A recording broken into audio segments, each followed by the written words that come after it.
Joe Biden is now officially the Democratic nominee. But the convention is only half over, because tonight, the big speakers were Barack Obama and Kamala Harris, the first ever black woman to be nominated for VP. Although according to conservative media, she might not be black enough. Some have challenged her racial identity and criticized her for identifying as black when her parents are Jamaican and Indian. When we talk about, quote, African American, her father is from Jamaica. He isn't from Africa, he's from Jamaica.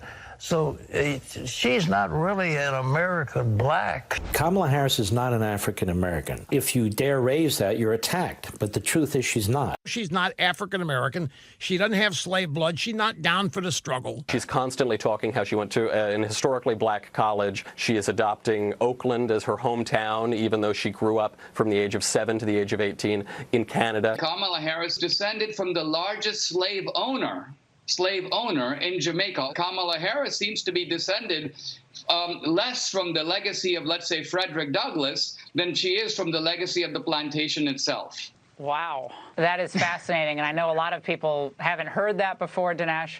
Okay, first of all, being partly descended from a slave owner is one of the blackest things that can happen to you. In fact, you know who was also the descendant of a slave owner? Frederick Douglass. Yeah. So the guy you just tried to use as an example of someone who is super black is also, by your metric, not black enough. Look, ma'am, you can dissect Kamala Harris's heritage however you want. But to say she's not black? Ask yourself this question. Is she black enough to get kicked out of a restaurant back in the day in the Jim Crow South? Huh? Would she have been black enough to get redlined?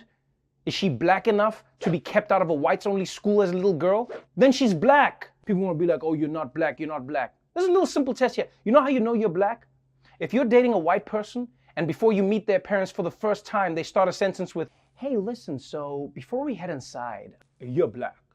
And what's especially ironic about these people trying to exclude Kamala from blackness is that it's the reverse of what white America did for centuries, defining as many people as black as possible, whether they wanted it or not. Color and who qualifies as black, who qualifies as white, has historically been policed not by those who were the targets of oppression, but by those who set up the system of oppression. In America, blackness was defined by that auction block. You were black if you could be put on that auction block and sold as property. Following the abolition of slavery, some Americans feared a rise in interracial relationships. So states began passing laws to make sure that any child with even one drop of Negro blood would be classified as Negro and denied the rights of white people. This became known as the one-drop rule. The one-drop rule was an attempt to save the so-called purity of the white race. By 1925, nearly every state had a form of the one-drop rule on their books. All you need is one person, 5 generations back, who is black, and that is enough to make you black. Seriously? One black person in your family has the power to make you black, but all the white people in your family can't make you white? If anything, I feel like this was also racist to white people. I mean, imagine that.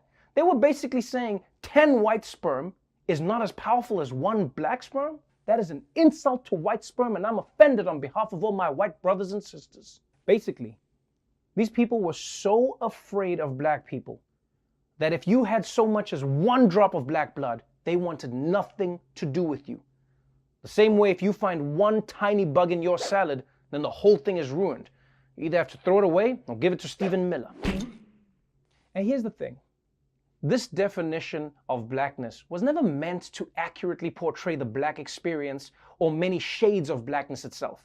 It was made with the singular intention of finding the most efficient way to exclude as many people as possible from whiteness. So yes, it is disgusting that these people are now trying to disqualify Kamala Harris from being black. But I will say this, Kamala, don't worry. This might also be a rite of passage on the road to greatness. Because you see, it turns out there's another black person who also wasn't black enough.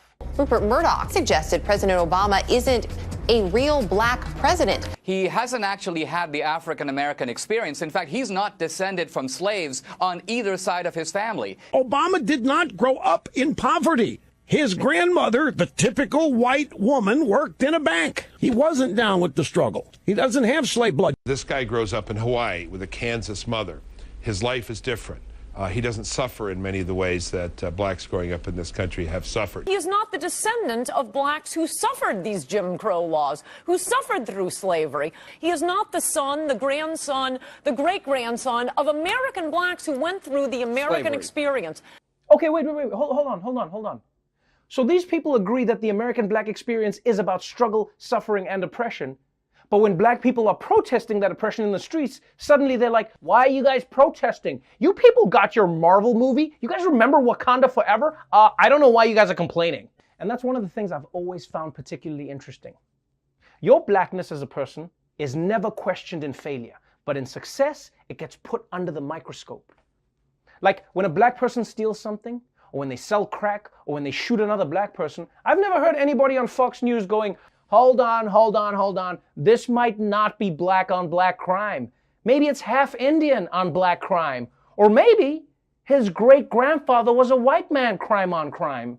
But as soon as blackness is being considered for excellence and perfection, what has often been considered the domain of whiteness, that's when white people start questioning someone's black credentials. I mean, look at Obama. He spent his entire life as a black man, even had the fro. But as soon as there was a chance that he was going to become the first black president, all of a sudden it was, well, he's not like black.